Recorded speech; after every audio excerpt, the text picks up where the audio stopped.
Idol. Dito naman po yung Kuya Nico.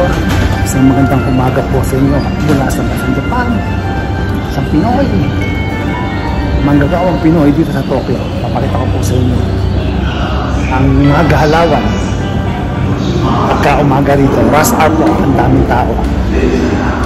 Nagpahuli po ako sa pagbaba kasi talagang siksikan po, pero siksikan man, pero nandoon sila, nakapila pa rin sila.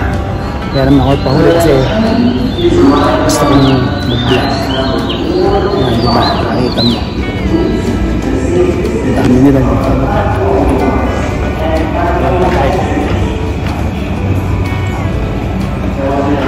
Pahuli talaga ako, kaya nagtanong namin pahuli.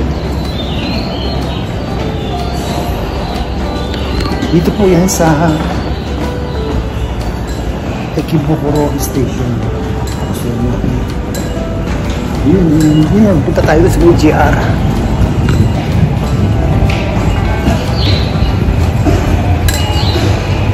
Punta tayo sa JR. Hindi tayo tayo.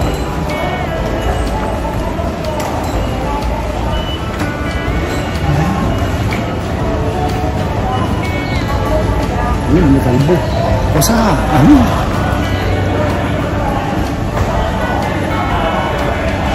Good morning. Nandito po tayo sa ano? Sa Ikebukuro Station. Isa sa malaking stasyon din po ito kasi central station po ito. Yung mga subway, yung mga papuntang probinsya, meron din po ito.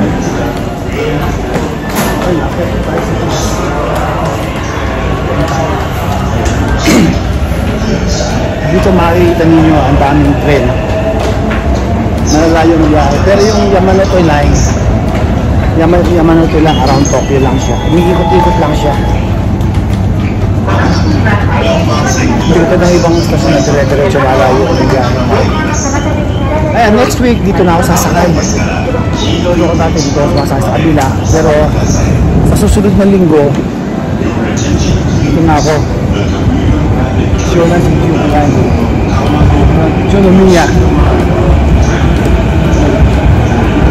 Dito ako manggagaling sa kabilang side. Ito naman yung ano.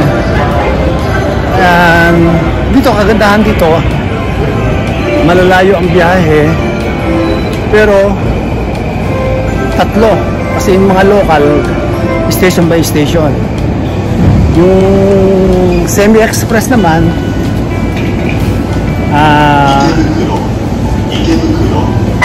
may hinihintuan siya na ano, limited lang siya.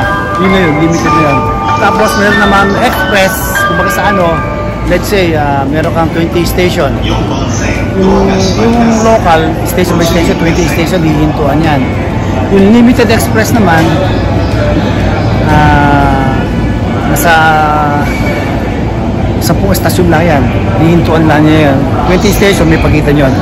Pero ang express o rapid, 5 station lang yan, dire-diretso yan, malayo ang biyahe, mabilis ang biyahe niyan. Kaya kahit malayo, makikita mo nasa 20 station na yon, makukuha lang ng mga 10 to 15 minutes yun, ganun, to 20 minutes. Nakita naman yung mga galawan, no? Diba? Dito po tayo. Ang kabilang side, may mga nandito tayo sa Yamanote line. Ay, meron babaeng nahihinto mo, inaagapan din yung mga station. Talagang inaalalayan nila. Sa kabila naman, ayun, Yamanote line. Pero nakikita mo, kagandahan dito. Kagandahan dito, nakikita mo yung disiplina, nakapila sila. Kita mo yung Yamanote lang, di ba? Nakapila sila. Hindi sila nag-uuna-unahan. Tapos may mga bendo machine, nag-uuhaw ka. Doon sa kamahalan, let's say itong smoothie juice sa convenience store is nasa 1K. Dito ba ibili mo 140? Yung mineral water, eto.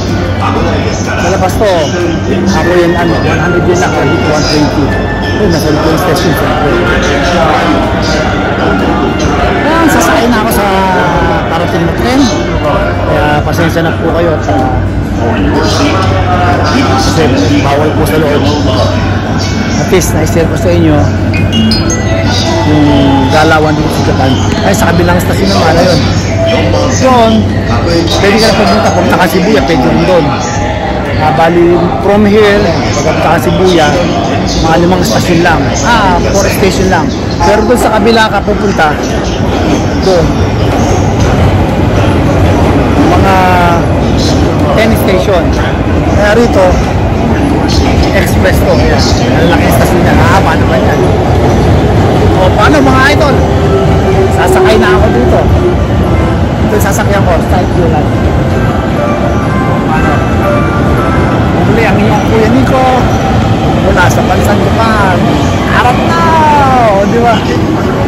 Sasakay na ako dito.